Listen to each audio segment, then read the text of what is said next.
I said I wouldn't be able to unlock all, but guess what? I unlocked it. I played the whole game again. Just to unlock the archives. So let's go. Ooh. Welcome to the archives. Bendy the Ink Machine began when the developer slash cartoonist was immediately experimenting with bringing a sketch 2D style into a 3D world. After turning the idea into a horror game, Chapter 1 of the game was created in little under a week with programmer slash friend Mike Mood and released on February 10th in 2017. Much to their surprise, it struck a chord with global indie gamers almost overnight. Immediately in Mike Mood decided to drop all other projects to work on Bendy and tell the unique Ink story. The entire game was played a chapter at a time in a year and a half by a small but dedicated group of indie developers. Although the concept and story remained the same as originally intended, the game changed over development as characters and models were refined from their early thrown together versions. Shut up, Snapchat. This archive is a peek behind the scenes of that process. Awesome! That was a butcher to read. Ooh. Henry Stein. That's me in it. Oh, that! Bendy the Ink Machine. She's quite a gal. No, she's weird.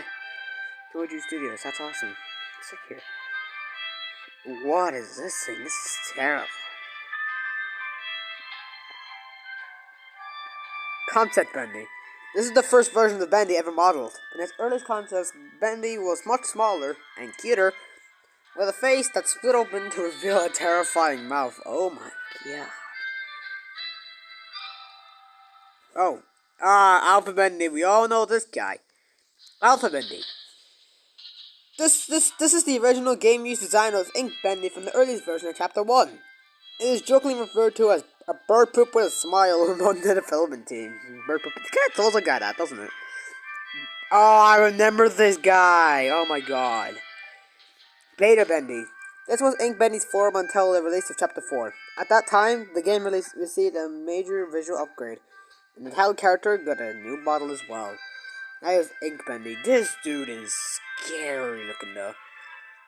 Like in Chapter 3, I was so scared of doing anything because I was like, oh my god, what was Ink Bendy's gonna come? And he did come several times, but I didn't die to him. Did I? No, I didn't. Alright, let's see. Ink Bendy. Ink Bendy as we know him today. Although being similar to Bendy, Beta Bendy, this arcade version was remodeled, enhanced with a higher polygon count, and given new ink effects. Nice. Beast Bendy. Oh, again with the industrial maze, I hated it because I was just so fucking horrified that this thing was coming any second. Beast Bendy. Ink Bendy's horrific final form in Chapter 5 pulled away the cartoon facade and revealed the demon within. Beta Searcher. This is so weird. Early in development, just a few weeks to create Chapter 2, the beta searchers were designed in record time before being fully retold later on. They were the first finding enemies encountered in the game. That's true. Looks kind of like a ghost. Final Searcher. The Final Searchers were far more robust in appearance. They were smoother with better ink effects and a more ink-like appearance. Sammy! Beta Sammy! With his first appearance in Chapter 2, fan favorite Sammy Lawrence became a terrifyingly entertaining character. His slim build deemed not threatening enough, he was redesigned and given a skeletal rig for more advanced animation. Final Sammy, he actually is so sick. Yeah. He kept going into my fucking face though, and I did not appreciate that at all. Sammy Lawrence's final form came complete with a bulked up stature and more powerful limbs. The mad summoner may be finally noticed now, at least by fans. The lost one, Allison Angel, Tom, Beta Boris. I'm very interested to see this. Papa was the original name of the character that eventually became Boris the Wolf. This early version released Chapter 1, he was quickly refined into the Boris we all know today with the release of Chapter 2. And Boris. Boris. Oh my Boris! Boris the Wolf. Boris the Wolf, A Friend to the End, was designed using various references from cartoons of the 1920s. A blend of West Coast and East Coast animation styles, this silent but supportive wolf won over the hearts of many. Although at times he was a headache for the development team due to his AI taking a mind of its own during production.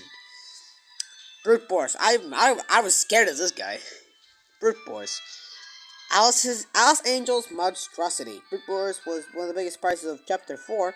The design was roughly based on the Frankenstein monster, but with a more unfinished appearance.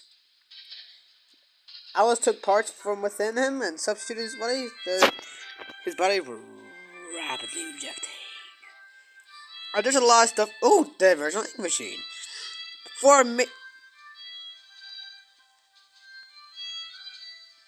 Original ink machine. Before a major visual upgrade, this version of the ink machine was the one used in the game.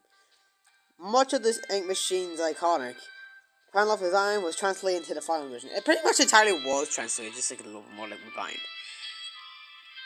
Let's see, what else is going on? Oh, I didn't even read the Sanitary Stein thing. Once equal with the business partner of Joey Drew, Henry Stein was a talented animator and character until leaving the company, designer, until leaving the company around 1930. Oh, so this takes place in the 60s then. The game takes place in the 60s. Like, it takes place in the 60s, this game. His place in Joey Studios' history is somewhat undocumented, but he's often remembered to be the true creator behind many of the studio's most memorable characters. Yeah, pretty much. You also have Bartram, who was just his head, and the Butcher Gang. The Piper, Striker, and Fisher made up the dreaded Butcher Gang I don't know how to read that. The incorrupted versions of the characters were first designed and then reversed and engineered more to the more family-friendly cartoon forms. Jack's starting to whine right now. Fuck off! He's such a fucking weirdo. Well, that is the end of the game. Completely. Danger keep to your hand plenty stuff. We have a bunch of artwork that's actually real sick.